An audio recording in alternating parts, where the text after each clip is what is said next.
Mapayapang naninirahan ang pamilya ni Mario sa isang maliit na barangay sa Capiz na kung tawagin ay Mahabang Sapa.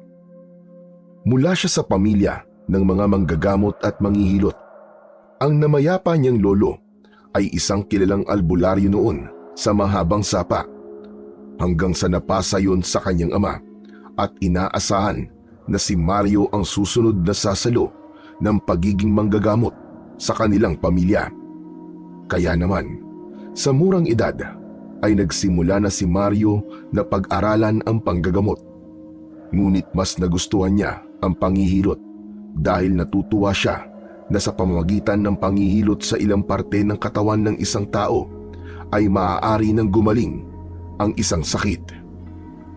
Hanggang sa nagbinata na si Mario, ay patuloy pa rin siya sa pagsasanay sa panghihilot.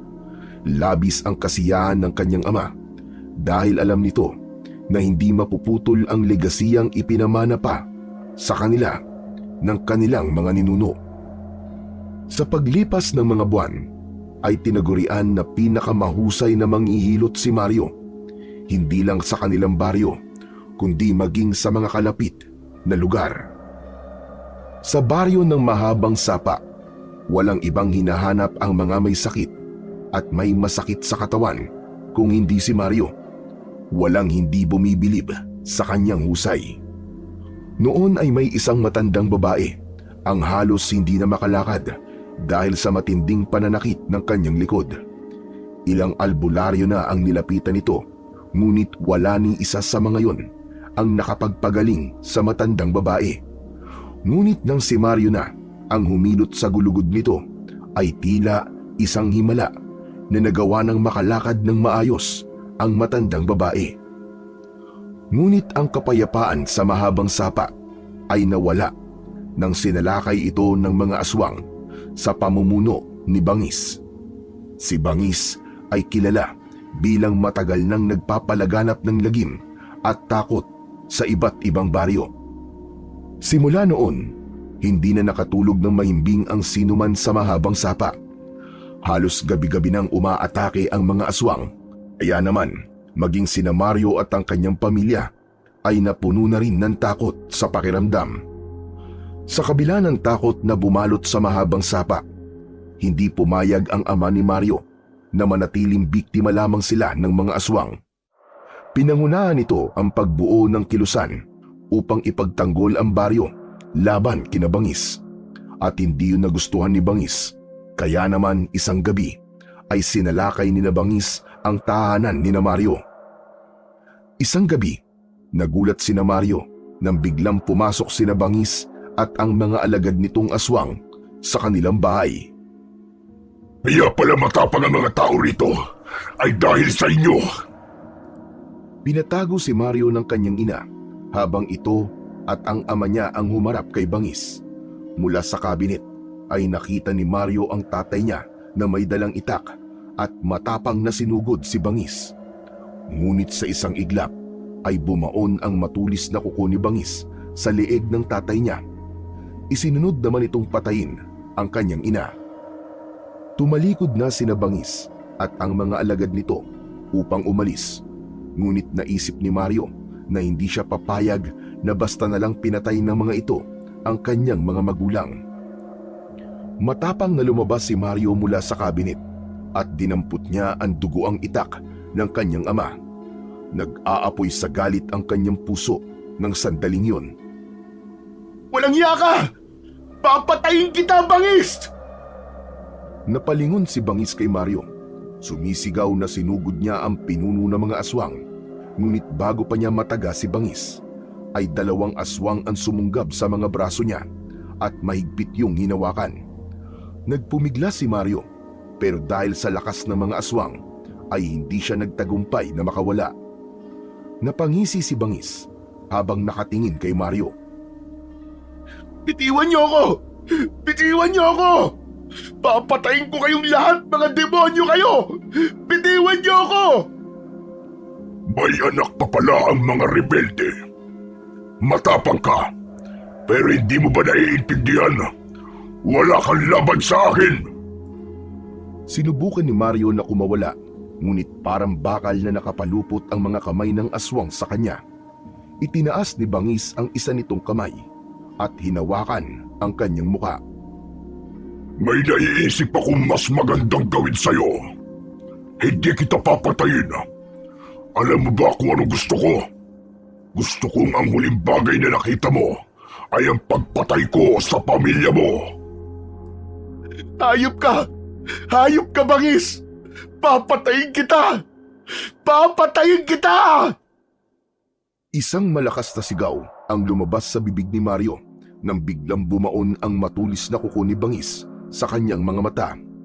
Pakiramdam niya ay parang sinunog ang buong paningin niya. Ang paligid niya ay dumilim at ang sakit na lumukob sa kanya ay parang pinupunit ang kanyang kaluluwa. Sa huling pagkakataon, narinig niya ang nakakalokong tawa ni Bangis bago siya nawalan ng ulirat. Mabilis na lumipas ang 2 taon at kahit paano ay nasanay na si Mario na mamuhay ng mag-isa sa kabila ng pagiging bulag niya. Tuwing umaga ay maaga siyang nagigising upang maghanda sa pagdating ng mga tao sa kanyang tahanan. Bagamat wala na siyang paningin, natutunan niyang gumamit ng pandama at pandinig upang manghilot. Alam niya kung nasaan ang bawat gamit sa kanyang kubo, mula sa mga langis na siya mismo ang gumagawa hanggang sa maliit na bangko kung saan nauupo ang kanyang mga pasyente. Sa araw-araw ay may pumupunta sa kanya upang magpahilot, gaya ng mga taong may mga bali ang buto, pilay o masakit ang katawan dahil sa mabibigat na gawain. Sa kabila ng kanyang kalagayan, kilala pa rin siya bilang pinakamahusay na manghihilot sa buong baryo. Isang umaga, habang nagtitimpla ng kape si Mario, ay may narinig siyang tinig mula sa labas ng kanyang bahay. Mario? Mario, magandang umaga! Natigilan si Mario at bahagyang lumukso ang kanyang puso. Ang babaeng yun ay walang iba kundi si Liwayway, ang kanyang nobya.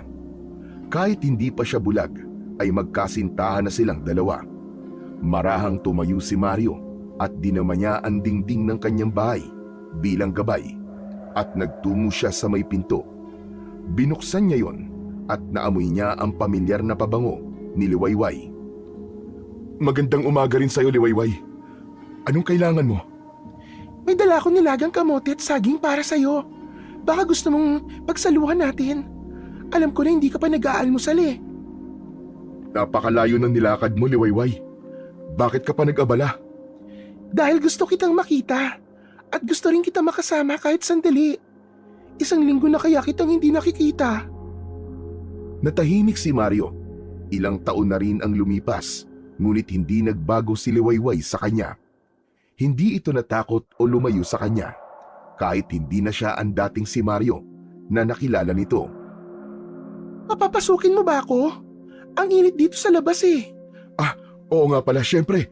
Halika, tuloy ka, Liwayway. Narinig ni Mario ang paghakbang ni Liwayway. Nang makapasok ito sa kanyang bahay, ay inaya na siya nito sa hapagkainan. Hinawakan siya ni Liwayway sa braso upang alalayan siya. Ngunit mabilis niyang binawi ang kanyang braso. Kaya ko, Liwayway. Bulag ako, pero hindi ibig sabihin ay wala na akong magagawa. Isa pa, nasa sariling bahay ako, kaya alam ko ang bawat parte nito kahit wala akong nakikita. Alam ko naman yun, Mario. Pero minsan, hayaan mo rin naman akong alalayan ka. Ano pa't naging nobya mo ko, di ba? Hinayaan na lang ni Mario na alalayan siya ni Liwayway. Tahimik silang naupo sa hapagkainan. Sa gitna nila ay may isang pinggan na may lamang nilagang kamote at saging. Kinuha ni Mario ang isang piraso ng kamote. Binalatan niya yon at kumagat.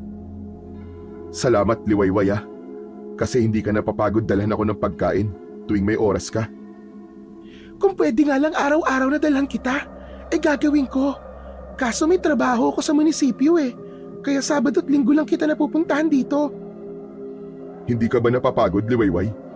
Isang bulag na lalaki ang nobyo mo. Hindi ako napapagod, Mario. Dahil mahal kita. Ganun naman talaga, di ba? Kapag mahal mo ang isang tao, kahit na anong ginagawa mo, hindi ka mapapagod. Gaya ng panghihilot mo. Mahal mo to, kaya hanggang ngayon ay ginagawa mo pa rin. Napabuntong hininga si Mario at marahang napailing. Pero tutol ang mga magulang mo sa atin kasi bulag ako. Mario, hindi na ako bata para madiktahan pa nila na kung ano ang dapat kong gawin sa buhay ko. Kahit tutol sila sa'yo na maging nobyo ko, wala silang magagawa. Tama naman sila, Liwayway. Wala nang kinabukasan ng isang bulag na tulad ko. Mas magiging maganda at magaan ang buhay mo kung pipiliin mong makasama ang isang lalaking may paningin at hindi isang tulad ko. Ano ka ba, Mario? Bakit ba ganyan ka magsalita? Sa tingin mo ba, kaya kitang iwan ng ganun lang? Sa tingin mo ba, ang pagmamahal ay nababase lang sa kung nakakakita ang isang tao o hindi? Hindi agad nakasagot si Mario. Naramdaman niya ang bahagyang panginginig ng boses ni Liwayway at ang bigat ng tinig nito na punong-puno ng hinanakit. Mahal kita, Mario. Hindi sa dahil kung ano ang kaya mong gawin, kundi dahil ikaw si Mario. Ikaw pa rin ang Mario na minahal ko, kahit pa nagbago na ang mundo mo. Nang marinig ni Mario ang panginginig ng boses ni Liwayway at ang pag-iyak nito, ay nakaramdam siya ng matinding pagsisisi. Ang huling bagay na gusto niyang gawin ay saktan ang nag-iisang taong nananatili sa tabi niya, sa kabila ng lahat ng nangyari sa buhay niya. Dahan-dahan niyang inabot ang kamay ni Liwayway at hinagkan yun ng mahigpit. Patawarin mo ko, Liwayway. Minsan, nakakalimutan kong may isang tulad mo na handang makita ko sa paraang hindi ko na kayang makita ang sarili ko. Pasensya ka na sa mga sinabi ko sa'yo. Hindi na nagsalita pa si Liwayway. Naramdaman na lang ni Mario ang paghigpit ng paghawak ni Liwayway sa kamay niya. Dahil doon ay napangiti na si Mario at pilit niyang inalis ang awang nararamdaman niya para sa kanyang sarili. Matapos kumain ng almusal ni Mario at Liwayway, ay agad na niligpit ni Liwayway ang pinagkainan nila. Dinala nito yon sa batalan at ito na rin ang naghugas ng mga yon. Pagkalipas lang ng ilang minuto, bumalik si Liwayway sa tabi niya. Aalis na ako, Mario, ha? Babalik na lang ako bukas. Sige, mag-iingat ka, Liwayway. Maraming salamat, sa pagdalaw mo sa akin at sa dala mong pagkain. Bahagyang hinawakan ni Liwayway ang braso ni Mario bago ito lumabas. Pinakinggan ni Mario ang mga yabag ng dalaga, kasabay ng marahang pagsara ng pinto. Matapos yun, ay ang nakakabinging katahimikan na ang yumakap kay Mario. Napailing siya dahil nilukob na naman siya ng pakiramdam ng pag-iisa. Ngunit bago pa siya tuluyang lamunin ng lungkot, biglang may mga yabag siyang narinig mula sa labas. Maya-maya pa ay isang tinig ng matandang lalaki ang narinig niya. Anito ay nais nitong magpahilot kay Mario. Agad tumayo si Mario at binuksan ang pinto. Pinatuloy niya ang matandang lalaki at sinabi nito na palaging sumasakit ang tuhod nito. Sinimulan agad ni Mario ang panghihilot sa matandang lalaki. Matapos yun, ay may iba pang dumating na nais ding magpahilot sa kanya. Dahil doon, ay nakalimot siya ng sandali sa kanyang kalungkutang nararamdaman. Kinagabihan, tahimik ang gabi sa mahabang sapa. Mahimbing na natutulog si Mario sa kanyang papag. Ngunit sa loob ng utak niya ay isang panaginip ang naglalaro. Sa kanyang panaginip ay muli niyang nakita ang dugo ang katawan ng kanyang mga magulang. Nakadapa sa sahig ang kanyang ama at ina at wala ng buhay. Naroon din si Bangis na tumatawa ng malakas. Biglang nagising si Mario at habol niya ang paghinga. Basang-basa ng pawis ang kanyang katawan at mabilis ang tibok ng kanyang puso. Ramdam niya ang puot na sumigaw sa kanyang dibdib. Hayop ka, Bangis! Papatayin kita! Papatayin kita! Umalingaw-ngaw ang sigaw na yun ni Mario sa loob ng kanyang bahay. Napakuyom siya ng kamao. Kahit hindi na siya nakakakita, ay dinadalaw pa rin siya ng masamang alaala na yun kahit sa kanyang panaginip. Napahawak si Mario sa kanyang dibdib habang pilit na pinapakalma ang sarili, ngunit hindi niya mapigilan ang muling pag-apaw ng galit. Kapag nagkaroon ako ng pagkakataon, gaganti ako, Bangis.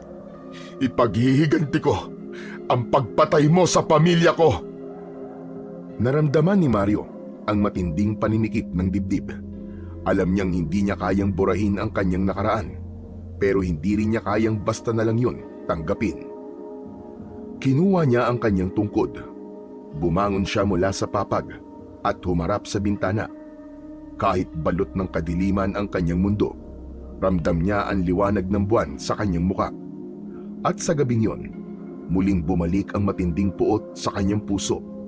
Puot na hindi mamamatay hanggat hindi niya naibibigay ang nararapat na hustisya para sa kanyang mga magulang.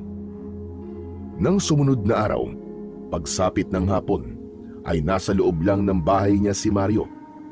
Tahimik siyang nakaupo sa isang lumang silya habang hinihintay kung may kakatok upang magpahilot sa kanya. Maya-maya pa ay dumating si Liwayway. Agad na nakaramdam ng kasiyahan si Mario dahil tinupad ng kanyang nobya ang sinabi nito kahapon na dadalawin siya nitong muli. Mario, tara na! Mag-picnic tayo sa tabing ilog. May dala ko mga pagkain na ako mismo nagluto. Liwayway, hindi pwede. Baka may dumating dito sa bahay para magpahilot habang wala ako. Araw-araw ka na nagtatrabaho, Mario. Kahit isang araw lang naman ay magpahinga ka. Tao ka lang din, hindi ka robot. Baka nakakalimutan mo. Pero alam mo naman na ito lang ang pinagkakakitaan ko, Liwayway. Alam ko naman yun. Kung meron mang magpapahilot habang wala ka, sigurado ako na babalik din sila bukas. At saka, hindi na tayo nakakapag-date eh. Hindi ko na nga matandaan kung kailan tayo huling lumabas at namasyal. Napabuntong hininga si Mario. Alam niyang madalas na si Liwayway ang gumagawa ng paraan upang magkasama sila simula nang nabulag siya. Aminado siya na malaki na rin ang pagkukulang niya bilang nobyo nito, kaya sa huli ay pumayag na siya sa nais ni Liwayway. Sige na nga, magpipiknik na tayo. Ayan! Sabi ko na nga ba't papayag ka eh? Tara na! At baka abutan pa tayo ng dilim. Kinuha ni Mario ang kanyang tungkod at magkasabay nilang tinahak ni Liwayway ang daan patungo sa tabing ilog. Makalipas ang ilang minuto ay narating na nila ang tabing ilog. Nakaramdam ng pagkalma si Mario nang marinig niya ang pag-agos ng tubig. Ang sarap sa pakiramdam. Ang tagal ko nang hindi nakakapunta dito. Kaya nga, hindi ko na nga alam kung kailan tayo muling nagpunta rito eh. Natahimik si Mario. Simula kasi nang mabulag siya, ay halos hindi na siya lumalabas ng bahay. Nagbago ang buhay niya, pati na rin ang mundo niya, simula nang alisin ni Bangis ang kakayahan niyang makakita. Patawad, Liwayway. Hindi na kita napapasyal mula nang mabulag ako. Hinawakan ni Liwayway ang kanyang kamay at marahang pinisilyon. Ayos lang, Mario. Ang mahalaga kahit paano, nagkakasama pa rin tayo. Oo nga pala, sigurado ako na magugustuhan mo ang dala kong pagkain. Meron akong nilagang itlog, lumpiang gulay, tapos meron din bibingka na paborito mo. Nagtimpla rin ako ng orange juice para may inumin tayo. Talagang kilala mo pa rin ako, Liwayway. Natatandaan mo pa rin ang mga paborito ko. Siyempre naman. Ang tagal na kaya nating magkasama. Sandali, at aayusin ko lang itong mga pagkain natin ha.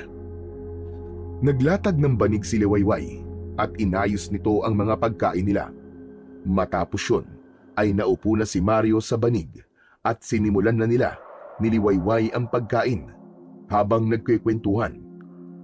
Maya-maya pa ay napuno ng halakak nila ang kanilang pag-uusap habang binabalikan nila ang masasayang alaala ng kanilang nakaraan.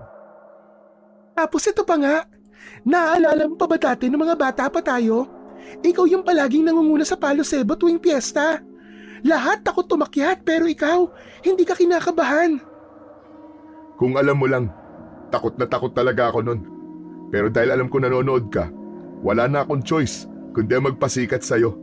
Alam mo naman na dati pa may gusto na talaga ako sa'yo. Kasi ang ganda-ganda mo eh. Bolero ka. Pero ang yabang mo pa nga nun eh. Sabi mo, ikaw ang pinakamabilis umakyat sa buong baryo. Totoo naman, di ba? Walang nakatalo sa akin nun. Nagtawanan silang dalawa. Habang kumakain ng bibingka si Mario, ay biglang bumigat ang pakiramdam niya.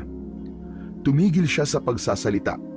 Isang imahe ang bumalik sa kanyang isipan. Ang duguang katawan ng kanyang ina, ang sigaw ng kanyang ama, at ang nakakatakot na halakhak ng mga aswang. Mario, bakit bigla kang tumahimik? May problema ba? Naalala ko lamang yung panaginip ko kagabi. Tungkol kina nanay at tatay. Nakita ko sa panaginip ko kung paano sila pinatay ng mga aswang. Alam kong masakit pa rin yun sa'yo, Mario. Hindi madali ang mawala ng mga magulang, lalo na sa ganung paraan. Hindi lang masakit, Liwayway. Alam kong hindi ako matatahimik hanggat hindi ko nabibigyan ng hustisya ang pagkamatay nila. Mario, anong ibig mong sabihin? Hindi sumagot si Mario. Kumabog ang dibdib niya. Alam niya kung ano ang nais niyang gawin, ang maghiganti. Pero hindi niya alam kung paano niya yun magagawa dahil sa bulag siya. Ramdam niyang naghihintay si Liwayway ng sagot niya, pero hindi na siya nagsalita. Mario, sagutin mo ang tanong ko. Anong ibig mong sabihin sa sinabi mo na bibigyan mo ng hustisya ang pagkamatay ng mga magulang mo? Wala, Liwayway. Kalimutan mo na lang ang sinabi ko. Kumain na lang tayo. Hindi na nagsalita pa si Liwayway, ngunit ramdam ni Mario ang pag-aalala nito.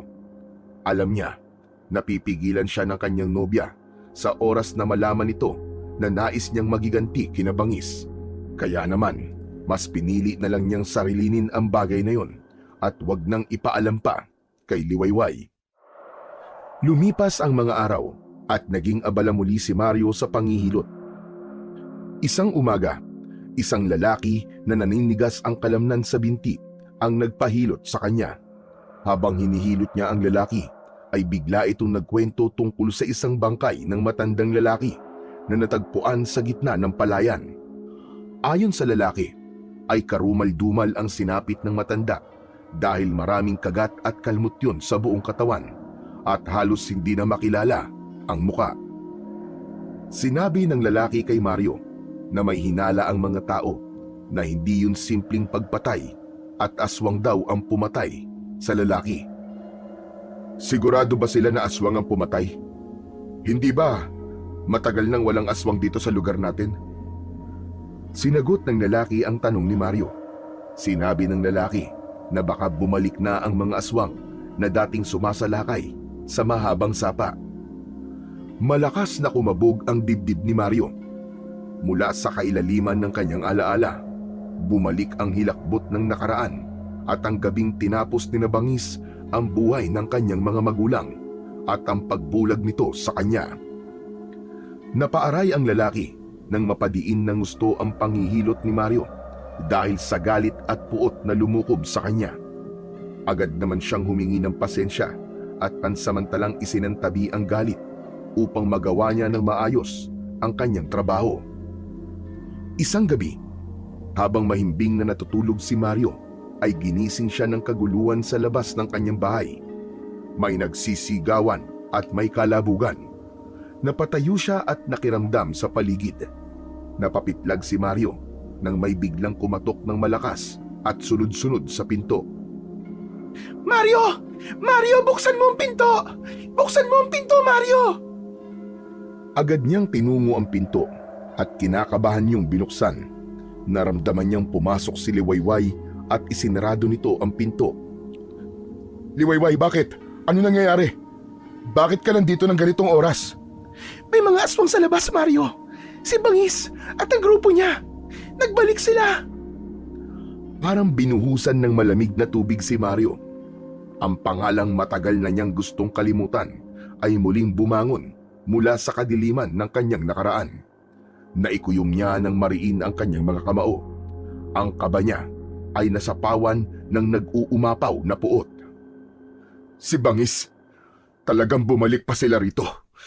Papatayin ko siya. Papatayin ko silang lahat. Nagtungo si Mario sa kusina at kinuha niya ang itak. Lalabas sana siya ng kubo pero mabilis siyang niyakap ni Liwayway sa kanyang likuran. Mario, wag! Wag! Hindi mo sila kaya! Akala mo ba dahil bulag ako ay wala akong alam sa laban? Hindi ako mahina, Liwayway. Ipaghihiganti ko ang pagpatay nila sa mga magulang ko. Kung lalaban ka sa kanila, paano kung ikaw ang mapatay nila, Mario? Ayoko maranasan ang naramdaman mo noon.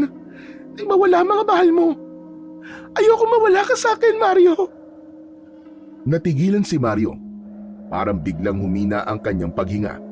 Ang matigas niyang hawak sa itak ay unti-unting lumuwag hanggang sa tuluyan niya yung nabitiwan. Napaupo siya sa sahig at hindi niya na napigilan ang kanyang pag-iyak. Mabilis siyang dinaluhan ni Liwayway at mahigpit siya nitong niyakap. Huwag mo nang harapin si Bangis. Ayoko mapahamak ka. Hindi ko yung kakayanin, Mario. Patuloy lang sa pag-iyak si Mario. Naiintindihan niya kung bakit siya pinigilan ni Liwayway at yun ay dahil sa mahal siya nito. Alam niya na kapag nawala siya ay mararamdaman din ni Liwayway ang sakit na naramdaman niya nung pinatay ni Bangis ang kanyang mga magulang. Simula noon ay muling nabalot ng takot ang buong mahabang sapa. Bawat gabi may mga sigawan, iyakan at panaghoy na bumabasag sa katahimikan. Walang nakasiguro kung sino ang susunod na mawawala o kung anong bahay ang magiging puntirya ng mga aswang. Ang mga tao ay natutong hindi na lumabas pagsapit ng dilim. Ang mga pinto ay palaging nakakandado at marami ang nagsasaboy ng asin sa paligid ng kanilang bahay. Si Mario ay palaging nasa loob ng kanyang bahay bilang pagsunod sa nais ni Liwayway. Hindi niya kailanman inisip na magiging ganun kahirap ang pagpigil sa sarili na gawin ang isang bagay na gustong-gusto niyang gawin. Bawat sigaw sa labas ay parang tinik na tumatarak sa kanyang dibdib. Gusto niyang lumabas. Gusto niyang humawak ng itak at tapusin ang mga halimaw na pumatay sa kanyang mga magulang.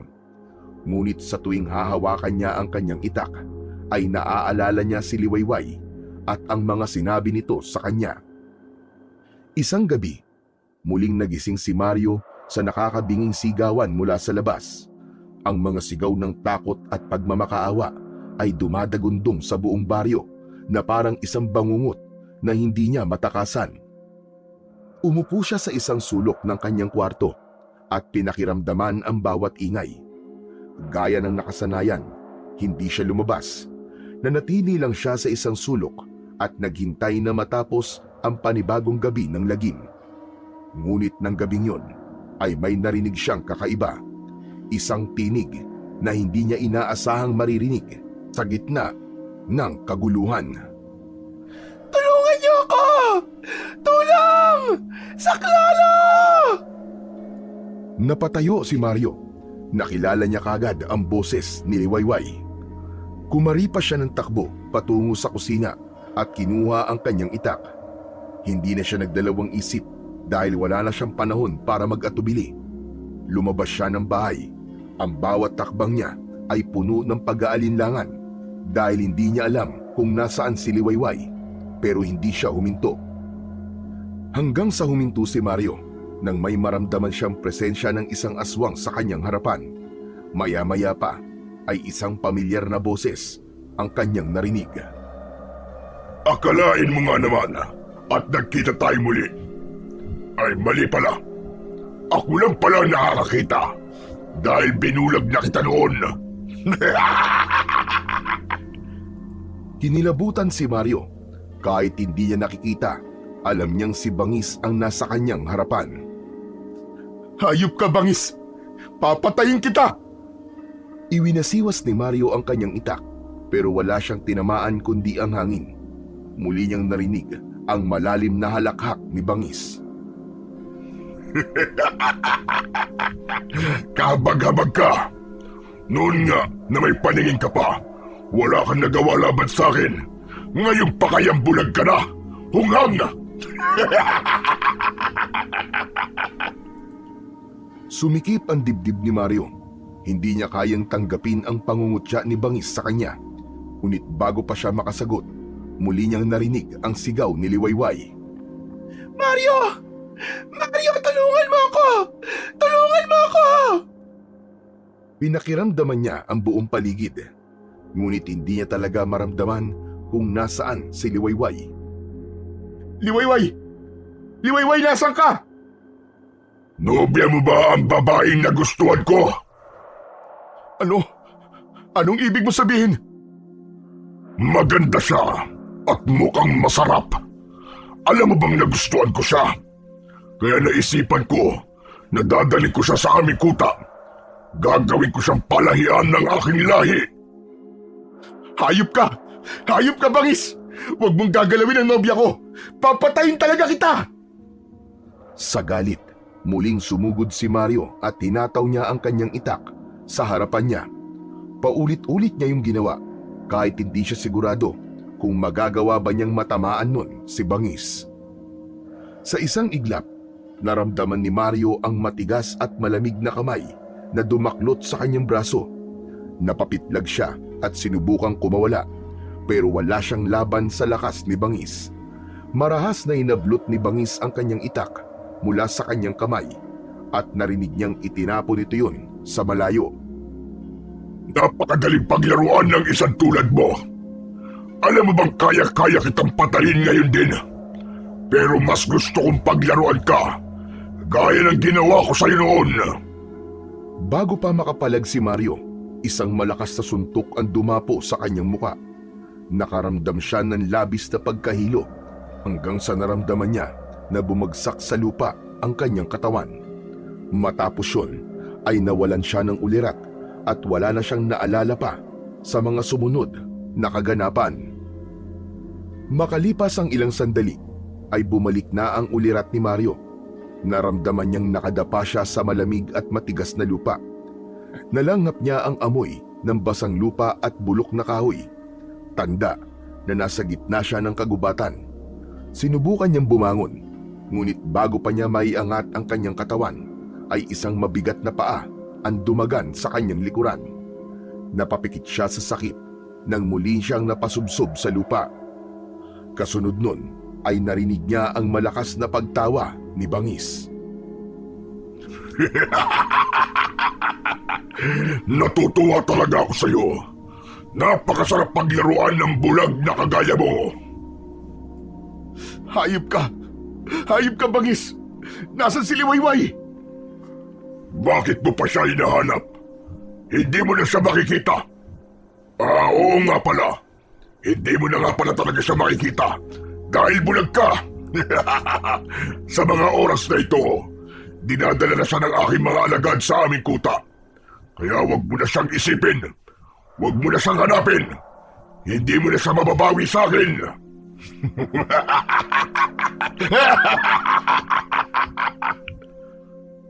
Parang binuhusan ng kumukulong tubig si Mario. Nanginig siya sa matinding galit. Walang hiya ka! Ibalik mo sa akin si Liwayway! Pinilit pa rin ni Mario na kumawala. Nagpumiglas siya kahit tila walang pag-asa na makawala pa siya sa pagkakatapak ni Bangis. Alam mo, wala kang dapat na ipag-alala kasi hindi pa kita papatay ngayon. Mas gusto kong paglaruan ka. Alam mo ba kung nasan ka ngayon? Nasa gitna ka ngayon ng kagubatan. Ikaw na ang bahalang maghanap ng daan palabas. Kung makakaligtas ka, swerte mo. Kung hindi, wala na akong pakialam. Isa pa, gusto ko lang ipaalam sa'yo na walang ibang dapat sisihin kung bakit ko nakuha ang nobya mo, kundi ikaw. Dahil kung hindi ka mahina, sana'y nailigtas mo siya. Hayop ka! Gagantihan kita! Sisiling kita sa lahat ng kasalanan mo sa akin! Kung ako sa'yo, irereserba ko ang lakas mo. Maraming mababangis na hayop sa kagubatan na ito At sa tingin ko, maliit ang tsansa mong makalabas ng buhay.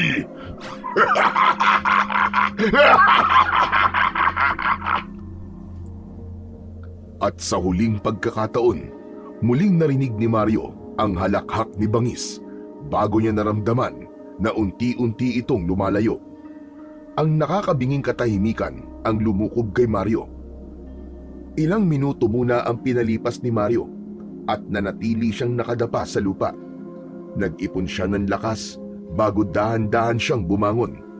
Nanginginig ang mga tuhod niya nang makatayo na siya, ngunit pinilit niyang patatagin ang kanyang sarili.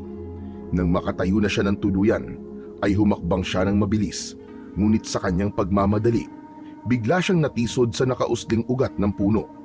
Naramdaman niyang tumama ang tuhod niya sa matulis na bato at napasigaw siya sa labis na sakit. Muling bumangon si Mario at mabilis siyang naglakad hanggang sa halos tumakbo na siya dahil desperado siyang makaalis sa gubat na yon.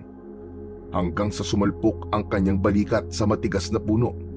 Napangiwi siya sa sakit, ngunit hindi siya tumigil at patuloy siyang tumakbo. Ngunit sa kanyang pagmamadali, muling nadapa si Mario. Malutong na napamura si Mario. Napahiga siya sa lupa habang habol ang kanyang paghinga. Alam niyang hindi tama ang kanyang ginagawa. Walang silbi ang pagtakbo niya kung hindi niya alam kung saan siya patungo at hindi niya kabisado ang lugar. Huminga ng malalim si Mario. Alam niya na napakaliit ng posibilidad na makalabas siya sa gubat, ngunit alam niya rin na hindi yun dahilan para sumuko. Maya-maya pa ay bumangon na siya at nagsimulang maglakad uli. Panay ang dasal niya na sana ay makalabas na siya kagad sa gubat na yon. Makalipas ang ilang oras na paglalakad, ay nakaramdam na ng labis na panghihina si Mario. Mabigat na ang bawat takbang niya at medyo nakaramdam na rin siya ng gutom. Alam niya na sa sandaling yun ay nasa loob pa rin siya ng kagubatan. Sa sobrang pagod ay napaluhod na si Mario sa lupa. Hindi niya na ininda ang dumi at tuyong dahon sa paligid. Marahan siyang humiga at hinayaan niya ang katawan niyang bumagsak sa matigas na lupa. Ramdam niya ang bigat ng kanyang talukap habang pilit niyang nilalabanan ang antok, pero unti-unting bumigay ang kanyang kamalayan. At sa gitna ng madilim na kagubatan ay nakatulog si Mario. Nang magising si Mario ay naramdaman niya ang init ng araw sa kanyang balat. Napakislot siya at napabangon ng bahagya. Saka lang niya naramdaman ang matinding panghihina ng kanyang katawan. Wala siyang kinain mula kagabi at nanunuyo na rin ang kanyang lalamunan. Hindi maaari. Hindi ako pwedeng mamatay dito. Kailangan ko pang iligtas si Liwayway. Dahil hindi alam ni Mario kung nasaang bahagi na siya ng gubat, ay naisipan niyang sumigaw. Tulong! May tao ba riyan? Tulungan niyo ako! Tulungan niyo ako! Paulit-ulit niya yung isinigaw, ngunit wala siyang nakuwang sagot, kundi ang mga huni ng ibon sa paligid. Napailing si Mario nang mapagtanto niya na malayo pa siya sa labasan ng gubat na kanyang kinaroroonan. Tumayo siya dahil alam niya na wala na siyang pagpipilian kundi ang magpatuloy. Muling sinimulan ni Mario ang paglalakad ng walang direksyon, at habang lumilipas ang oras ay mas tumindi ang gutom at panghihina niya. Dumaan ang buong araw at muling dumilim ang paligid. Napahinto si Mario. Ramdam niyang unti-unti nang gumagapang ang kawalan ng pag-asa sa kanyang puso na makakalabas pa siya sa gubat na yon. Sa kanyang isip ay walang tigil niyang minura si Bangis dahil ito ang dahilan kung bakit siya nasadlak sa sitwasyon niya ng sandaling yon. Patuloy na naglakad si Mario sa gitna ng madilim na kagubatan. Gutom na siya at uhaw na rin. Pakiramdam niya, anumang sandali ay bibigay na ang kanyang katawan. Pero sa kabila ng panghihina ay hindi siya sumuko at patuloy siyang umasa na makakalabas siya sa gubat na yon. Hanggang sa sandaling natigilan si Mario nang may narinig siyang pumapatak na tubig. Nagkaroon siya ng konting pag-asa na makakainom siya ng tubig kapag nahanap niya kung nasaan ang tunog na yon. Pinakiramdamang mabuti ni Mario ang paligid at pinakinggan niya ng mabuti kung nasaan ang pumapatak na tubig. Nagsimula siyang maglakad ng marahan upang hindi mawala yon sa kanyang pandinig. Ilang hakbang pa at ramdam niyang nagbago ang paligid. Ang hangin ay naging mas malamig at ang lupa sa ilalim ng kanyang mga talampakan ay naging mabato. Kinapa ni Mario ang kanyang paligid at may nakapa siyang magaspang na bato na parang pader. Mataman niyang sinuri yun gamit ang kanyang mga kamay at doon niya napagtanto na nasa bukana siya ng isang kuweba. Mukhang mas ligtas ako rito kaysa sa labas. Mas mabuti pa na dito na lang ako magpalipas ng magdamag. Pakapakapang pumasok si Mario sa loob ng kuweba.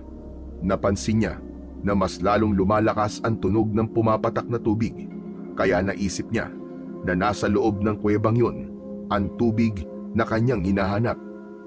Patuloy siyang naglakad hanggang sa may maramdaman siyang maliit na patak ng tubig sa ibabaw ng kanyang ulo. Tumingala si Mario at marahan niyang ibinuka ang bibig upang saluhin ang malamig na tubig na tumutulo mula sa kisame ng kuweba. Nalasahan niya ang preskong tubig sa kanyang dila. Hindi man yun sapat upang mawala ang kanyang uhaw, pero kahit paano ay nakatulong yun na makaramdam siya ng ginhawa. Maya-maya pa ay natigilan si Mario nang makarinig siya ng kakaibang ingay sa hindi kalayuan. Tila tunog yun ng napakaraming pakpak na sabay-sabay na pumapagaspas. Hanggang sa may napakaraming paniki ang dumaan sa kanya na naging dahilan para bumagsak siya sa malamig na lupa ng kuweba. Nang mawala na ang ingay ng mga paniki, ay habol ni Mario ang kanyang paghinga. Sa pagtayo niya ay nakarinig naman siya ng malalim na paghinga sa paligid niya. Parang may isang nilalang na naroon sa loob ng kuweba kasama niya. May tao ba dyan? Sumagot ka! May tao ba dyan? Wala siyang nakuwang sagot, ngunit patuloy niya pa ring naririnig ang malalim na paghinga. Sino ka? Sino ka? Sumagot ka!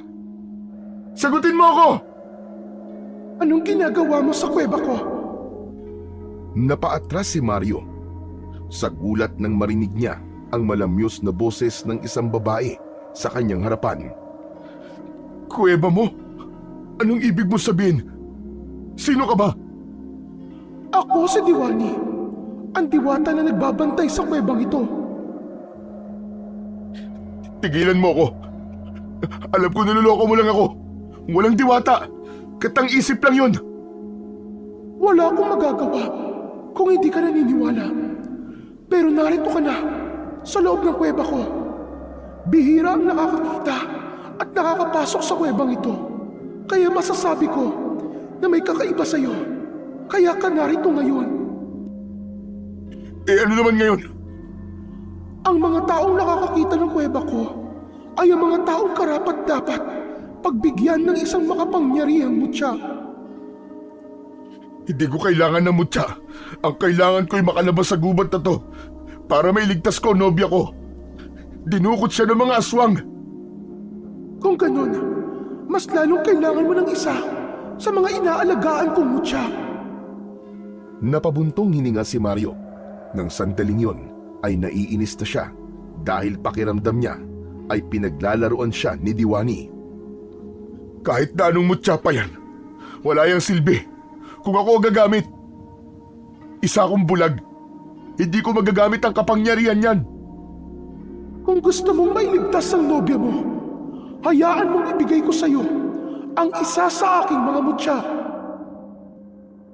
Kung talagang gusto mong tumulong, ituro mo na lang ang daan palabas ng gubat. Hindi ka makakaalis dito nang hindi mo tangan ng isa sa aking mutya. Yan ay gantimpala sa mga taong nakakapasok dito sa aking kuweba. Sige, kunwari naniniwala na ako sa'yo na isa kang ang diwata na maraming mutya. Basta, mangako ka sa akin na kapag tinanggap ko ang mutya mo, ay tutulungan mo akong makalabas sa gubat na ito. Hindi ako tutulong sa'yo na makalabas ka sa gubat. Ang mutya ang siyang gagabay sa'yo. Napakamot sa ulo niya si Mario. Hindi pa rin siya kumbinsido kung talagang may kausap siyang diwata. O sige na, payag na ako. Ibigay mo na agad yung sinasabi mo, mutya, para makaalis na nga ako sa gubat na ito. Napuno ang kuweba ng malalakas na huni ng mga paniki. Sa isang iglap, may malinaw na imahe na nabuo sa isipan ni Mario. Isang puting paniki ang lumipad paikot sa kanya. Labis siya nagtaka dahil kahit bulag siya ay napakaliwanag ng itsura ng paniki na yon sa kanyang isipan kahit hindi niya yun literal na nakikita.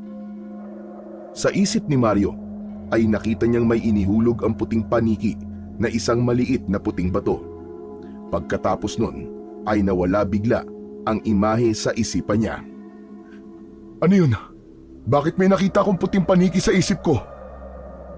Dahil tunay kang karapat-dapat na magtaglay ng isa sa aking mga mutya. Narinig ni Mario ang marahang paglapit ni Diwani. Kasunod noon ay naramdaman niyang may isinabit itong isang kwintas sa kanyang leeg.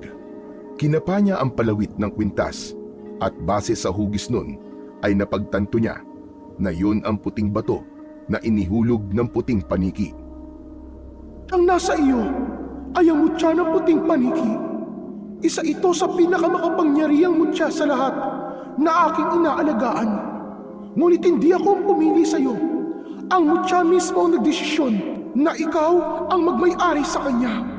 Alam nito kung sino ang karapat-dapat na magmay-ari sa kanya. Anong meron ng mutyang ito? Bibigyan ka nito ng katangian ng isang paniki. Magkakaroon ka ng kakayahang marinig ang pinakamahinang tunog. Kahit ang paggalaw ng mga dahon o ang tibok ng puso ng isang tao ay maririnig mo. Malalaman mo rin kung may papalapit na panganib sa iyo kahit hindi mo ito nakikita. Lalakas ang iyong mga pandama. Matutuntun mo mga bagay sa paligid mo gamit ang tunog. Bibigyan ka rin ito ng kakaibang lakas at bilis na wala ang isang normal na tao. Wala akong ibang hiling kundi sana ay magamit mo mutya na yan sa tamang pamamaraan. Magsasalita pa sana si Mario nang bigla niyang maramdaman ang matinding hapdi sa magkabilaang tenga niya. Samot-saring tunog ang naririnig niya. Naririnig niya ang pag-ihip ng hangin, ang pagpatak ng tubig mula sa kisame ng kuweba at ang pagsayaw ng mga dahon na nasa puno. Napahawak si Mario sa magkabilaang tenga niya. Kasabay noon ay may kakaibang enerhiyang dumaloy sa kanyang katawan. Parang kinukuryente ang bawat himaymay ng kanyang laman. Nanghina siya, nanikip ang dibdib niya at napaluhod siya sa malamig na lupa ng kuweba. Isang matinding kirot ang bumalot sa kanyang buong katawan. At bago pa niya maunawaan ang lahat, tuluyan siyang nawalan ng ulirat. Nang bumalik ang malay ni Mario, ay marahan niyang ibinukas ang kanyang mga mata. Naramdaman kagad niya ang init na dumampi sa kanyang balat, kaya nalaman niyang umaga na. Tumayo siya at agad niyang napansin ang pagbabago sa kanyang katawan. Magaan ang pakiramdam niya na parang kaya niyang gumalaw ng mas mabilis at higit sa lahat, ang kanyang pandinig ay naging mas malakas at malinaw.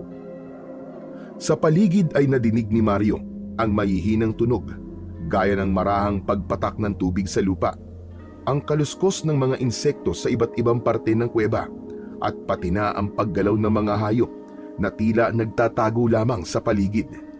Pero sa pagkakataong yun, ay hindi na siya nasasaktan o nalulunod sa ingay.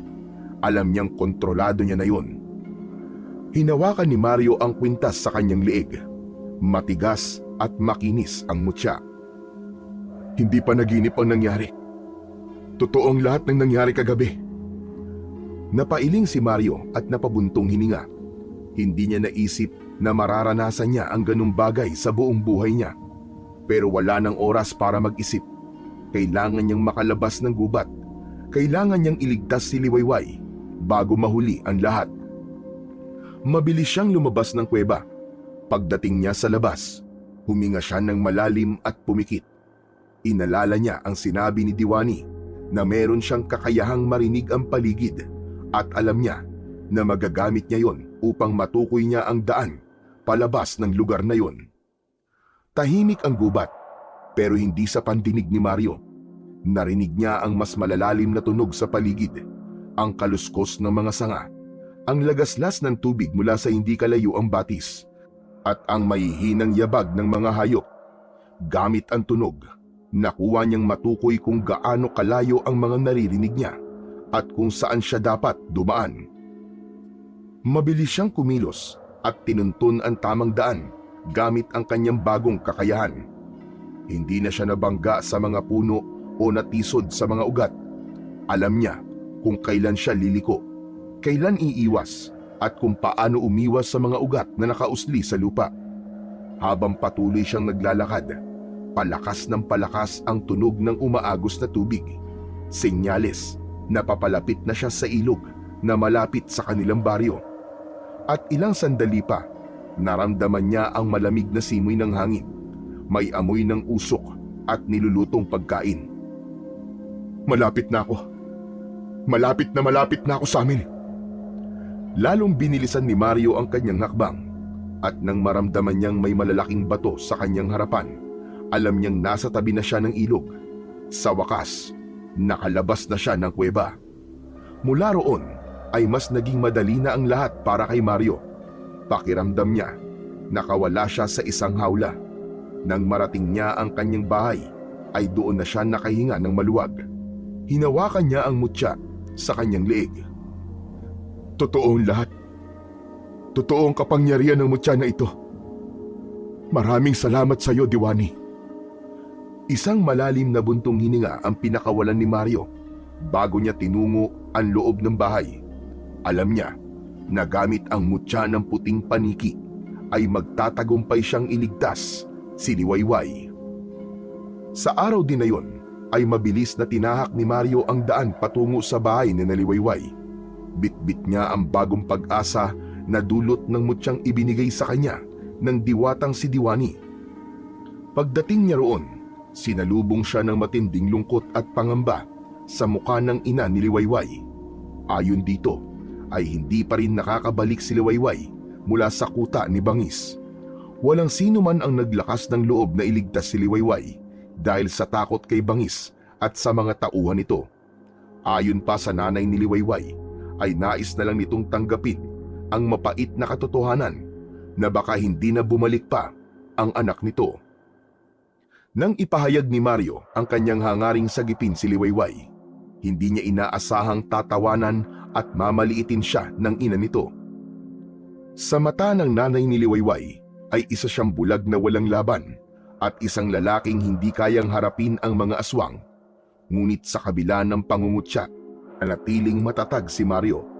Hindi niya ipinagtanggol ang sarili. Sa halip, tahimik siyang nangako na babawiin niya si Liwayway kay Bangis ng buhay. Sa araw din na yon, hindi na nag-aksaya pa ng oras si Mario. Alam niyang bawat segundo na lumilipas ay maaaring maging huling oras na ni Liwayway sa kamay ng aswang na si Bangis. Sa loob ng kanyang maliit na kubo, maingat niyang inihanda ang kanyang mga dadalhin sa kanyang paglalakbay. Kumuha siya ng isang bag at inilagay niya roon ang ilang piraso ng tinapay, isang lalagyan ng tubig, isang maliit na garapon ng asin na alam niyang isa sa mga epektibong panlaban sa mga aswang. Hindi rin niya kinalimutang isama ang isang matalim na itak. Higit sa lahat, inilagay niya rin ang isang piraso ng buntot ng pagi. Matapos ang paghahanda, ay huminga ng malalim si Mario. Ramdam niya ang bigat ng laban na naghihintay sa kanya. Ngunit hindi siya natinag. Alam niyang nasa likod ng bundok ang kuta ni Bangis, isang lugar na hindi basta-basta napupuntahan ng sinuman. Isinukbit ni Mario ang bag sa likod at mahigpit na hinawakan ang itak. Sa araw na yun, ay alam niyang hindi na siya isang lalaking bulag na walang laban. Sa araw na yun, sisiguraduhin niyang siya na ang taong kakatakutan ng mga aswang at ni Bangis. Sa ilalim ng mainit na araw ng tanghali na yon, sinimulan ni Mario ang kanyang paglalakbay patungo sa kuta ni Nabangis. Dala niya ang pag-asang hatid ng mutya ng puting paniki at naniniwala siyang magagamit niya ang bagong kapangyarihang taglay niya upang mailigtas ang nobyang si Liwayway at tuldukan na ang kasamaan ng grupo ni Nabangis. Habang tinatahak ang paakyat na daan patungo sa bundok, naramdaman niyang tila naging magaan ang kanyang katawan. Ramdam niya kung nasaan ang mga puno, mga bato at bawat sanga kahit hindi niya nakikita ang mga yon. Sa bawat takbang, naging mas malinaw sa kanyang isipan ang paligid na para bang may gumagabay sa kanya. Naging mabilis ang pag-akyat ni Mario sa bundok. Hindi siya nadapa, hindi siya naligaw, nang dahil sa mutyang taglay niya ay natuntun niya ang tamang landas nang hindi nahihirapan. Ngunit kahit na anong lakas at kapangyarihan ang ibigay ng mutya sa kanya, tao pa rin siya at napapagod. Nang abutan siya ng dilim, nagdesisyon si Mario na magpahinga sandali. Naghanap siya ng isang malaking puno na may malapad na ugat. Doon siya naupo at kinuha ang dalang tubig sa kanyang bag. Habang iniinom niya yon, ay naramdaman niya ang malamig na simoy ng hangin sa bundok. Maya-maya pa ay inilagay niya muli ang kanyang tubig sa kanyang bag. Humiga siya sa ilalim ng puno at ipinikit ang kanyang mga mata. Sa kalagitnaan ng mahimbing na pagtulog ni Mario, ay bigla siyang nagising. May narinig siyang mahinang kaluskos sa paligid. Mabilis niyang pinakiramdaman ang paligid. Nakinig siya ng mabuti at dinama niya ang pagbabago ng temperatura sa hangin. May presensya siyang nararamdaman malapit sa kanya. May isang taong gumagalaw ng maingat na parang isang ligaw na hayop na naghahanap ng pagkain. Base sa pakiramdam ni Mario, ay natuntun niya ang eksaktong kinalalagyan ng nilalang na yun. Napagtanto niyang may mga kamay na humawak sa kanyang bag at tinatangkang hilahin yun mula sa kanyang tabi. Sa isang mabilis at malakas na kilos, inabot ni Mario ang kamay ng estranghero at mahigpit na hinawakan yon. Sino ka? Anong ginagawa mo? Huwag niyo po ako sasaktan. Nagugutom lang po ako. Isang boses ng batang lalaki ang narinig ni Mario. Muling pinakiramdaman ni Mario ang bata. Hindi ito nagtataglay ng anumang kakaibang aura, gaya ng sa mga aswang. Sa halip, ramdam niya ang panghihina at takot nito. Alam mo bang pagnanakaw ang ginagawa mo? Kahit gutom ka, hindi ka dapat nagnanakaw. Pasensya na po. Wala po akong makuhang pagkain dito sa bundok. Kaapon pa po ako hindi ko makain. Kaya po nung nakita ko kayo, inisip ko pong baka may dala kayong pagkain. Napailing si Mario. Alam niyang mali ang ginagawa ng bata. Pero naunawaan niya ang depresyon nito na maibsan ang gutom. Bitiwan mo ang bag ko. Bibigyan na kita ng pagkain. Agad na binitiwan ng bata ang bag. Kinuha ni Mario ang isang piraso ng tinapay mula roon at iniabot yun sa bata. Walang pag-aalinlangan yung tinanggap ni Bitoy at mabilis na isinubo na para bang matagal na talaga itong hindi pa nakakakain ng kahit na ano. Ano pong pangalan nyo? Mario. Ikaw, anong pangalan mo? Ako po si Bitoy. Anong ginagawa mo rito, Bitoy? Alam mo bang delikado ang lugar na to para sa isang batang tulad mo? Dito na po ako nakatira. Wala na po akong ibang mapuntahan. Simula po nung patay ng mga aswang ang pamilya ko at sinira po nila ang bahay namin, wala na po akong tirahan. Kaya dito na lang po ako sa bundok tumira. Wala naman po kasing gustong umampon sa akin eh. May awang humaplos sa puso ni Mario nang marinig niya ang sinabi ni Bitoy dahil alam niyang hindi biro ang pinagdaanan ng bata. Sa kabila ng sariling hinagpis at galit niya sa mga aswang, hindi niya lubos maisip kung paano kinaya ni Bitoy ang mabuhay ng mag-isa sa murang edad. Hindi niya maiwasang makaramdam ng habag para sa bata. Pareho silang biktima ng karahasan ng mga aswang, pero alam niyang mas mahirap ang sinapit ng bata. Ikaw, Kuya Mario, Ano namang ginagawa mo rito sa bundok? Delikado rito, lalo na sa isang bulag na tulad mo. Ang lakas naman po ng loob niyong magpunta rito. Teka, alam mong bulag ako? Oo kuya, kanina pa kasi kita sinusundan. Napansin ko sa galaw mo at paglalakad mo na bulag ka. Nagulat si Mario, pero natawa rin siya. Aba, edi kung ganun, kaninong papalabalak na pagnakawan ako ng pagkain? Medyo kuya, gutom na kasi talaga ako eh. Napailing si Mario at hindi niya napigilan ang mapangiti. May kung anong gaan siyang naramdaman sa presensya ng bata, kahit na nagkakilala sila sa hindi inaasahang sitwasyon. Pero seryoso Kuya Mario, ano ba talagang ginagawa mo rito sa bundok? Anong sadya mo rito? Muling bumalik ang seryosong ekspresyon sa mukha ni Mario. Huminga siya ng malalim bago sumagot sa batang si Bitoy. Ang totoo niyan, pupuntahan ko ang kuta ng isang grupo ng mga aswang. Ililigtas ko ang nobya ko roon. Ano? Sigurado ka ba sa sinasabi mo Kuya Mario? Kung hindi ako sigurado, edi sana wala ako rito ngayon. Hindi lang ang pagliligtas sa nobya ko ang gagawin ko, kundi uubusin ko rin ang lahi ng mga aswang na dumukot sa kanya.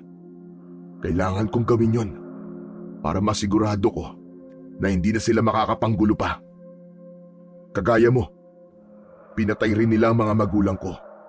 At hindi lang yon, binulag pa nila ako. Pareho pala tayo Kuya Mario.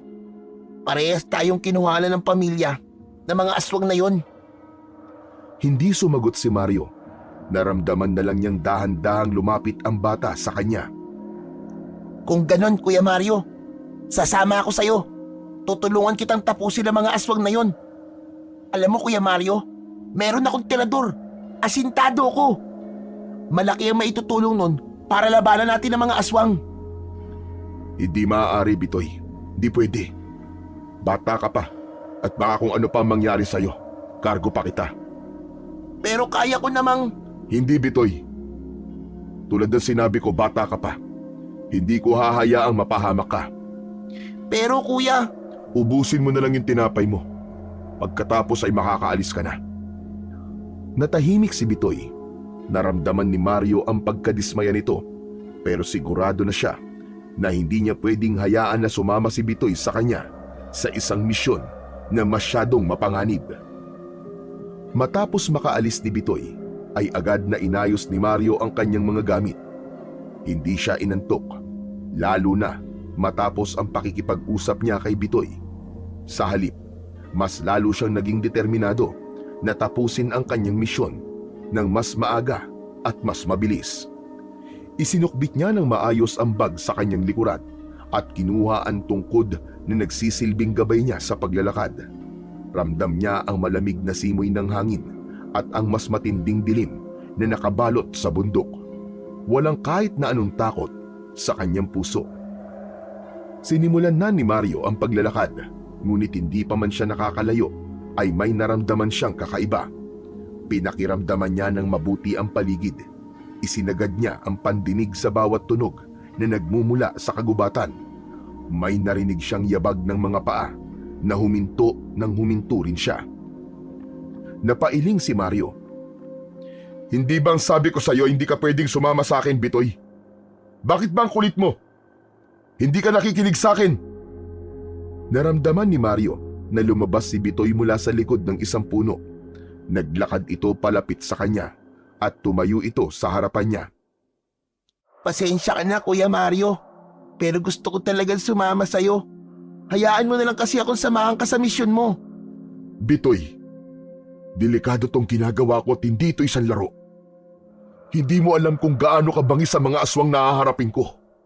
Hindi ko may papangako sa'yo na mapoprotektahan kita habang nakikipaglaban ako sa kanila. Wala akong pakialam kuya. Pangako, hindi ako magiging pabigat sa'yo. Matutulungan pa kita. Hindi to sabi laro, Bitoy. Buhay mo nakataya kapag sumama ka sa akin. Alam ko rin yun kuya. Matagal ko nang gustong gumanti sa mga aswang Kuya Mario. Dahil sila ang dahilan kung bakit wala na akong pamilya. at kung bakit nakatira ako dito sa bundok.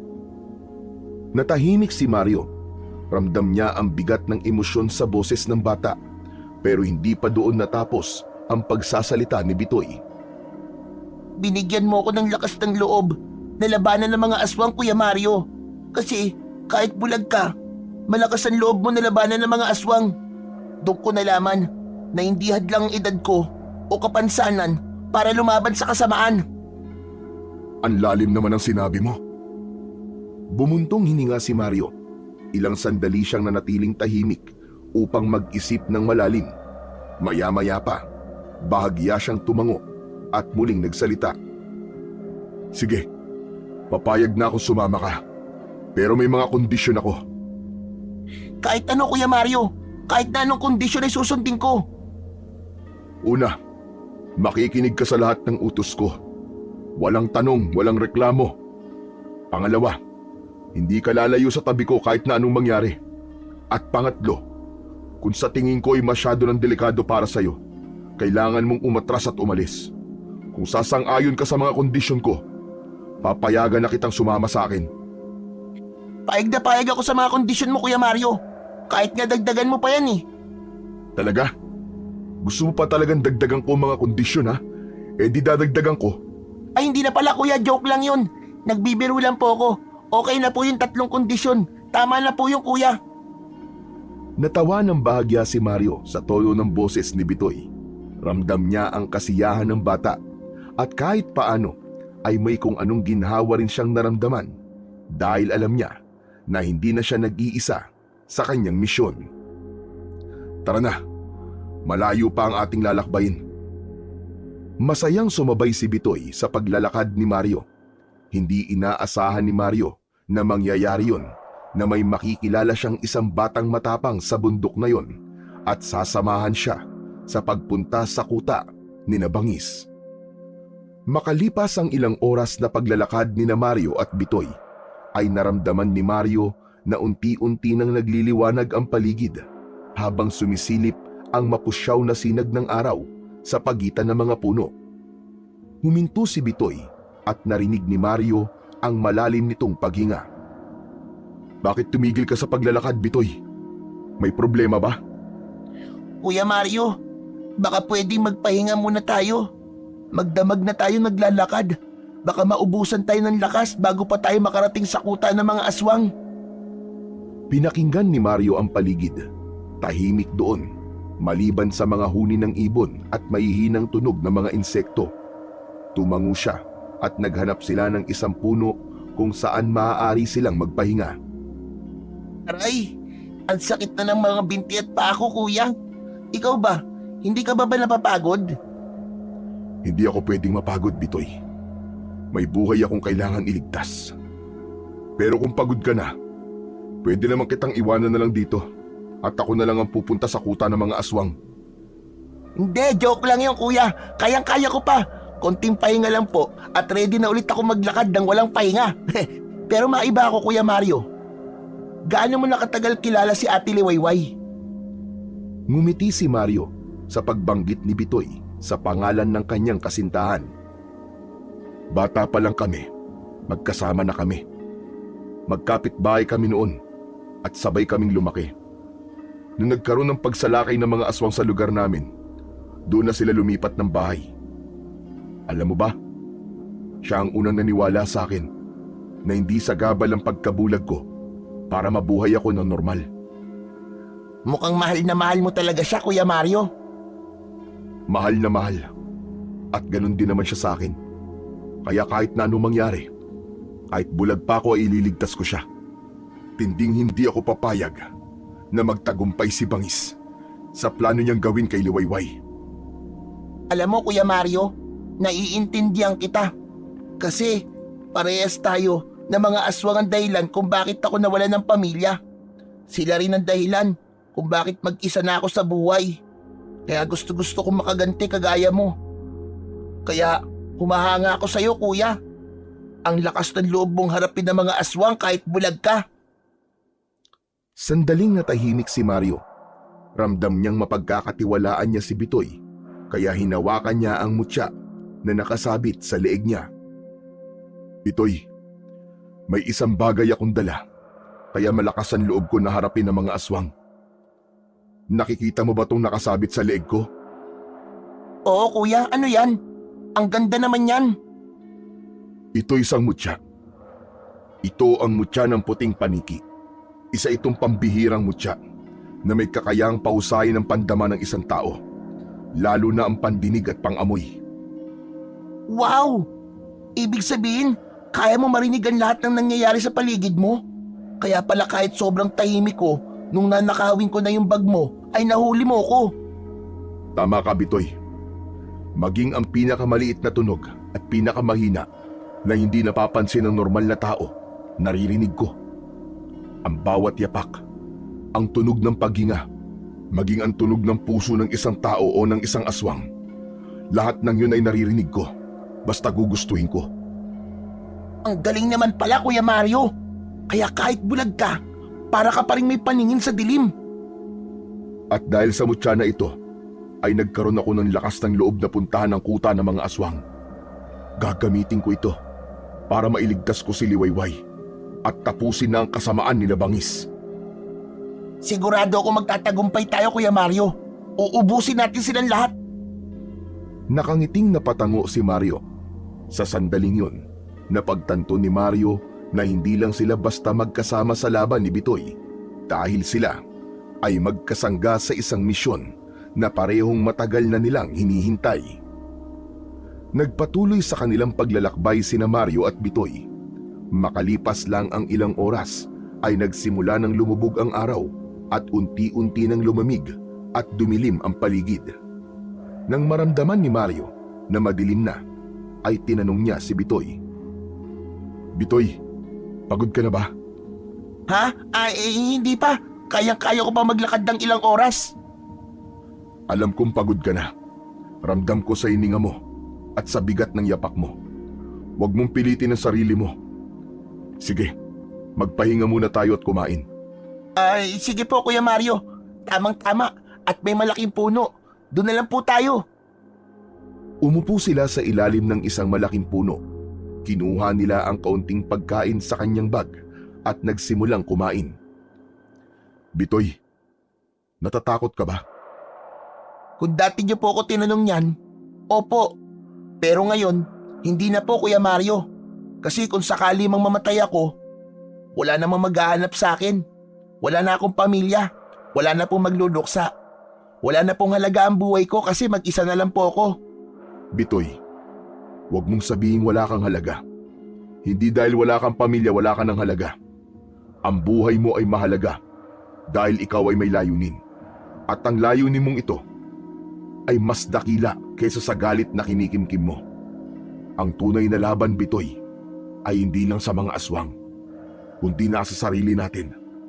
Sa takot, sa galit, sa mga sugat ng nakaraan. Kaya hindi mo pwedeng sabihin na wala kang halaga. Dahil kung may dahilan kang lumaban, may dahilan ka ring mabuhay. Kuya Mario, ngayon lang may nagsabi sa akin ng ganyan. Hinawakan ni Mario ang balikat ni Bitoy. Hindi mo kailangang harapin ang laban na ito na mag-isa. Hindi ka nag-iisa.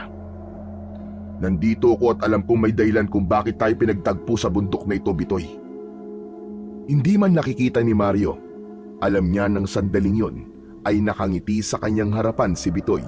Ning niya na sana ay napaunawa niya ng gusto kay Bitoy na mahalaga pa rin ang buhay kahit pakiramdam niya ay wala nang nagmamahal sa kanya. Nagpatuloy ang pag-uusap nilang dalawa, ngunit sa gitna ng kanilang pag-uusap, biglang natahimik si Mario. Humunot ang kanyang noo, itinungo ang kanyang ulo upang mapakinggan niya ng maayos ang tunog na nasasagap ng kanyang tenga. Bitoy, may naririnig ka ba? Ha? Wala naman po Kuya Mario. Ano po ba yun? Biglang sumiryoso ang mukha ni Mario. Malinaw na naririnig niya ang mga yabag na mabibigat, marahan at unti-unting lumalapit sa kinaroroonan nila. May mga paparating.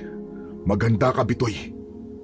Kinuha ni Mario ang buntot ng pagi mula sa kanyang bag at iniabot yon kay Bitoy, habang ang itak naman ay mahigpit niyang hinawakan. Bakit may binibigay sa akin to, kuya? Hawakan mo maigi yan. Kapag lumapit sila, gamitin mo. Sigurado akong aswang ang papalapit sa atin. Marahang lumuhod sa lupa si Mario at inilapat niya ang kanyang palad sa lupa upang damhin kung gaano kalapit na sa kanila ang mga aswang. Hanggang sa maramdaman niya ang pag-alis ni Bitoy sa tabi niya. Alam niyang tumakbo ito papalayo at ang naisip niya ay baka natakot ang bata. Napasinghap si Mario. Bitoy! Bitoy, saan ka pupunta? Bumalik ka rito, Bitoy! Pero bago pa niya masundan si Bitoy, ay isang malamig na pakiramdam ang dumaan sa kanyang batok. Ang hangin ay naging mas mabigat.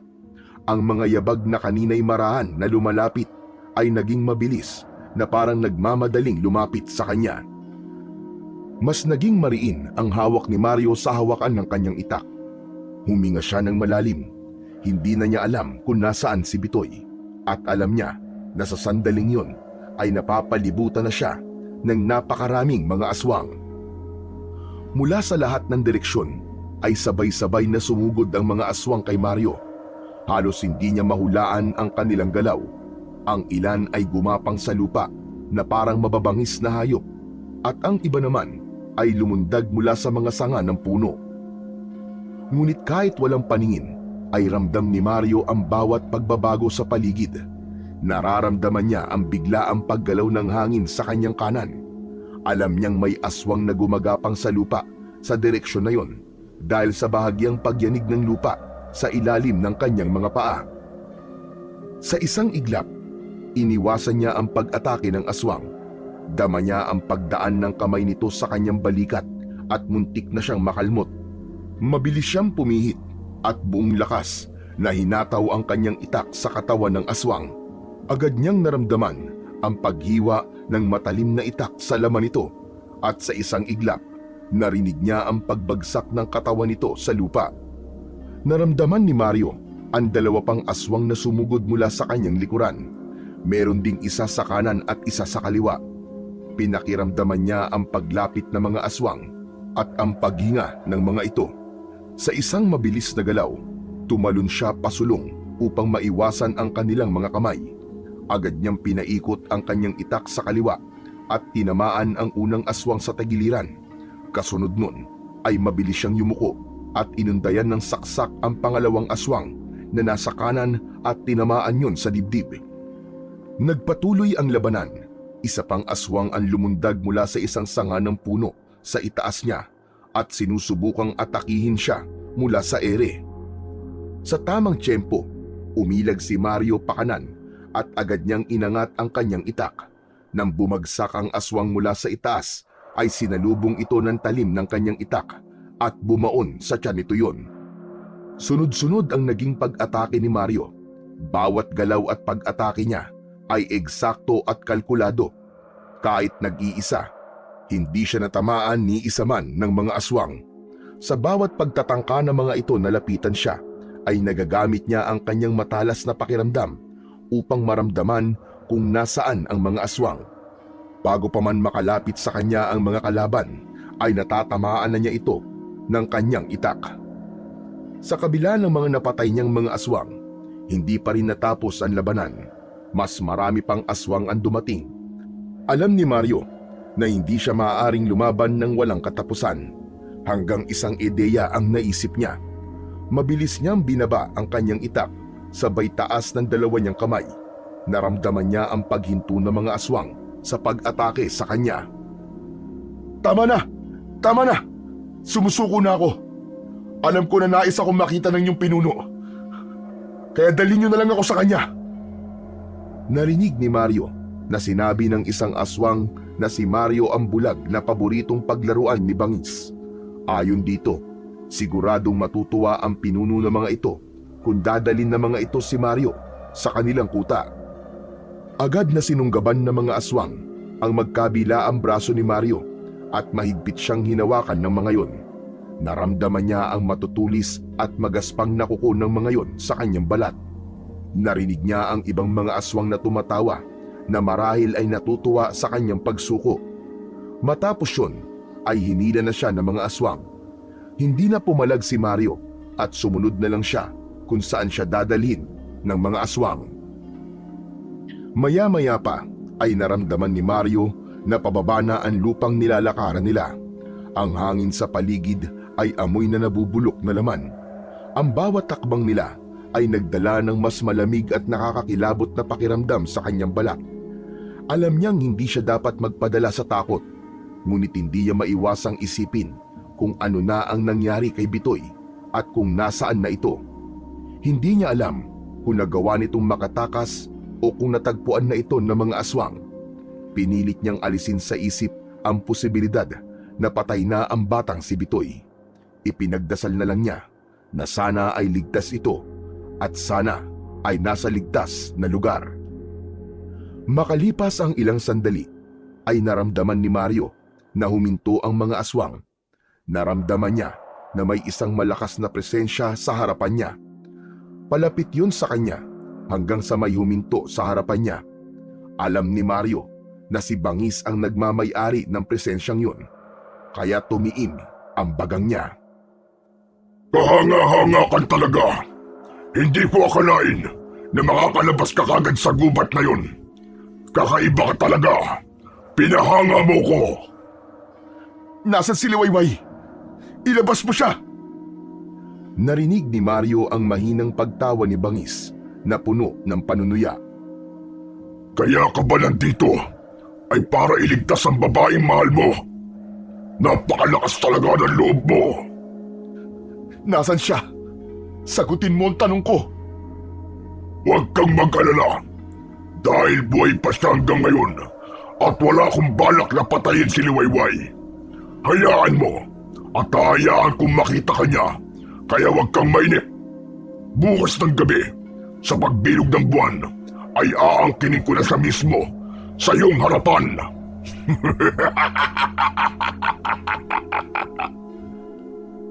Hayop ka! Demonyo ka talaga, Bangis! Hindi ako papayag na mangyari yan. Papatayin kita! Pati lahat ng mga alagad mo! Napakasarap mong paglaruan. Alam mo ba yon? Kaya hindi mo na kita papatayin. Mas gusto kong marinig mo muna kung paano ko siya angkinin bukas ng gabi.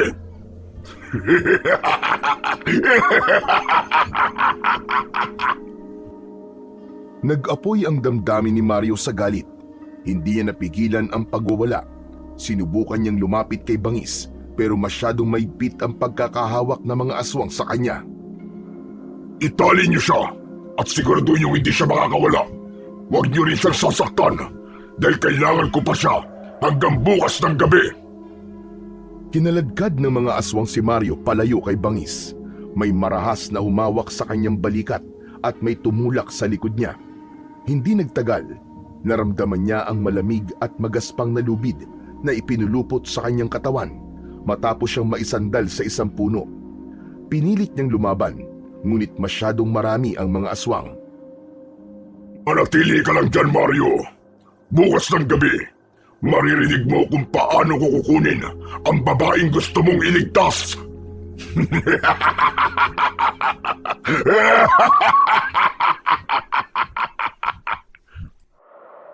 Muling umalingaw-ngaw ang malademonyong halakhak ni Bangis at kasabay nun ay narinig niya ang papalayong yabag ng mga aswang.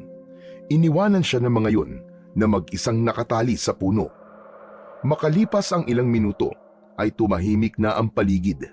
Pinilit ni Mario na igalaw ang kanyang mga braso, ngunit ramdam niya ang matibay na lubid na nakatali sa kanya.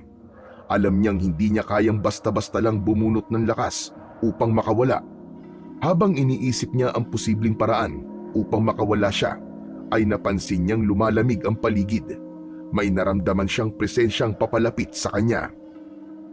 Maya-maya pa ay narinig ni Mario ang mahihinang yabag na papalapit at agad niyang nakilala kung sino ang lumalapit sa kanya. Huminto yun sa tabi niya. Bitoy! Huwag kang maingay, Kuya Mario. Mabuti at wala na yatang aswang sa paligid. Nasa paligid lang sila, Bitoy. Nararamdaman ko pa sila. Ano ba nangyari sa'yo? Bakit bigla ka nawala kanina?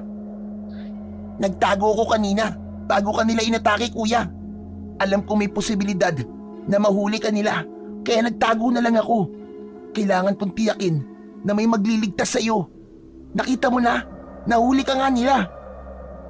Sinadya ko talaga magpahuli sa kanila para madala nila ako rito sa kuta nila.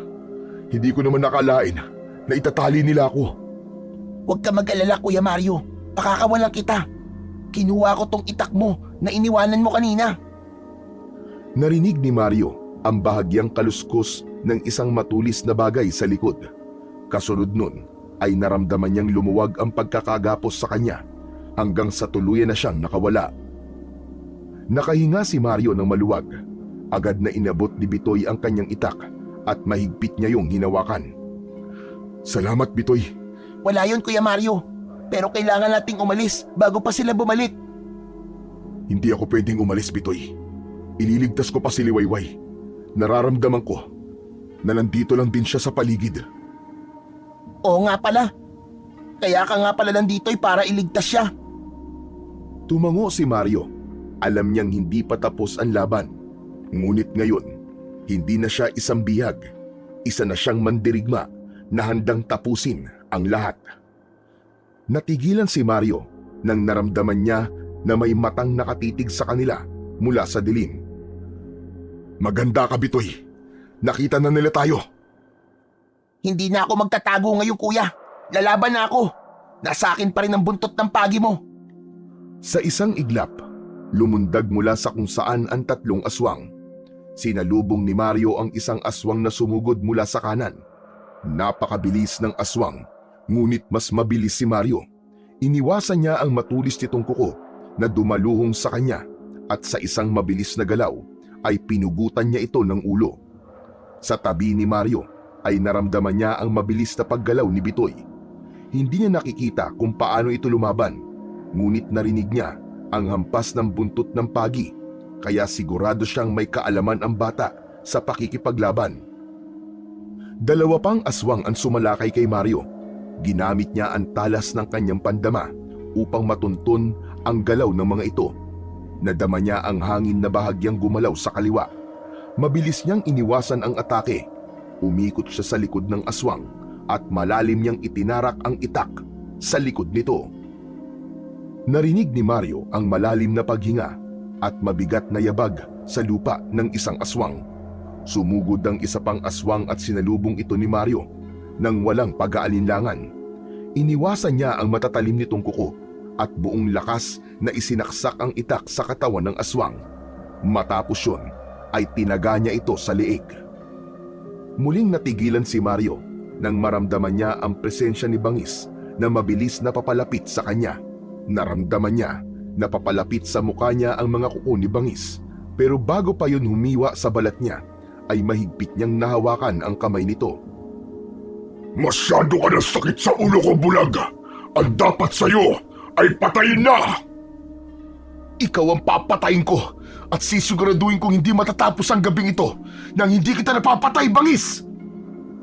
Natawa lang si Bangis sa sinabi ni Mario. Maraas nitong inalis ang pagkakahawak ni Mario sa kamay nito at malakas siya nitong itinulak palayo. Muntik nang tumilapon si Mario, ngunit agad niyang naituon ng mariin ang mga paa niya sa lupa. Sa kabila ng kawalan niya ng paningin, dama ni Mario ang bawat paggalaw ni Bangis. Mabilis na lumundag si Bangis patungo kay Mario, ngunit bago pa siya nito malapitan, ay mabilis na umilag si Mario at ang matatalas na kuko ni Bangis ay sa hangin lang tumama. Bumuelo si Mario, pinaikot niya ang kanyang itak at umatake, ngunit tila wala lang kay Bangis ang talim ng kanyang sandata. Nahawakan nito ang pulso ni Mario at pinigilan ang pagtama ng itak niya sa katawan nito. Napakabagal mo, Mario! Isang bulag na nangangarap na matalo ako! Nahihibang ka na ba? Naramdaman ni Mario ang mahigpit na pagkahawak ni Bangis sa kanyang braso. Mabilis niyang sinipa ang hita nito, dahilan upang bahagyang mawala ang balanse nito. Mabilis siyang umatras palayo mula kay Bangis. Muling sumugod si Bangis. Naamoy ni Mario ang mabawang hininga ni Bangis, kaya nalaman niya na sasakmalin siya nito.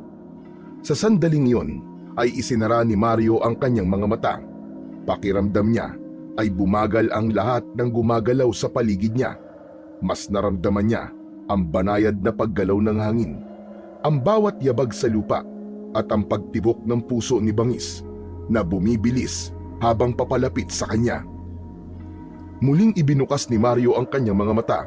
Naiwasan niya ang matatalim na ngipin ni Bangis sa pamamagitan ng pagyuko.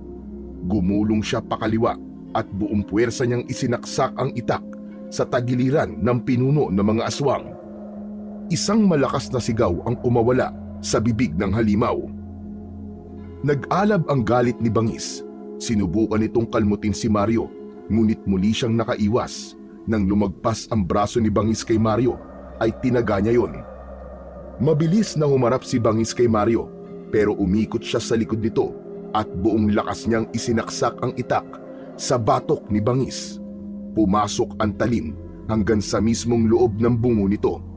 Napahinto si Bangis. Nanigas ang katawan nito hanggang sa bumagsak na ito sa lupa. Hingal na hingal si Mario. Napangiti siya nang hindi niya na narinig ang pagtibok ng puso ni Bangis na isang indikasyon na nagtagumpay siyang paslangin ito. Ngunit alam ni Mario na hindi pa tapos ang laban. Sa paligid niya ay naroon pa rin ang mga natitirang mga aswang. Alam niya na natakot na ang mga yon nang mapatay niya ang pinuno ng mga aswang. Bitoy, tapusin na natin sila! Okay, Kuya Mario! Sumugod si Mario habang nakataas ang itak niyang puno ng dugo. Ang unang aswang na nagtangkang lumayo ay hindi na nakatakbo nang tagain yun ni Mario sa ibabaw ng ulo.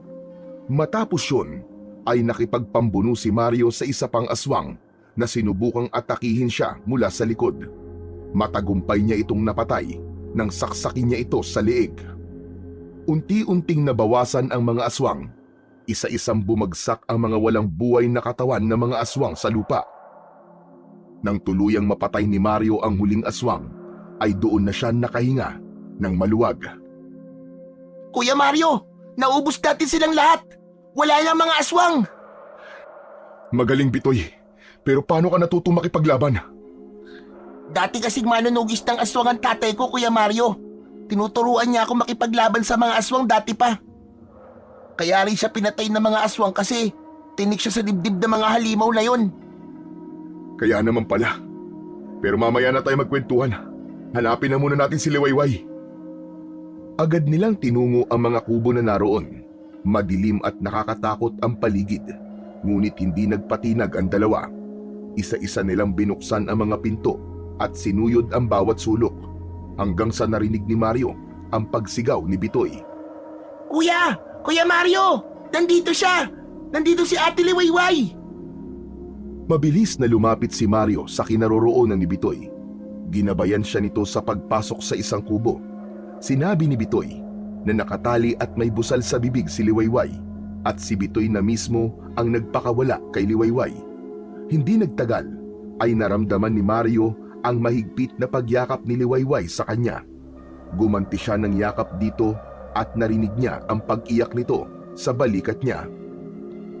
Mario, salamat dumating ka. Akala ko wala nang darating para iligtas ako. Liwayway, mahal ko. Alam mong hindi kita kayang pabayaan. Pero ligtas ka na. Wala ka nang dapat ikatakot. Matapos ang mahigpit na pagyayakapan ni Mario at Liwayway, ay kumalas na sila sa isa't isa. Masuyong hinawakan ni Mario ang mga kamay ng kanyang nobya. Umalis na tayo rito. Sigurado matutuwa ang pamilya mo kapag nakita ka nila. Pero sila Bangis, nasa na sila? Wala na sila, Liwayway. Patay na si Bangis at ang lahat ng alagad niya. Ano? Pero, paano mo nagawa yun, Mario? Saka ko na lang ipapaliwanag sa'yo.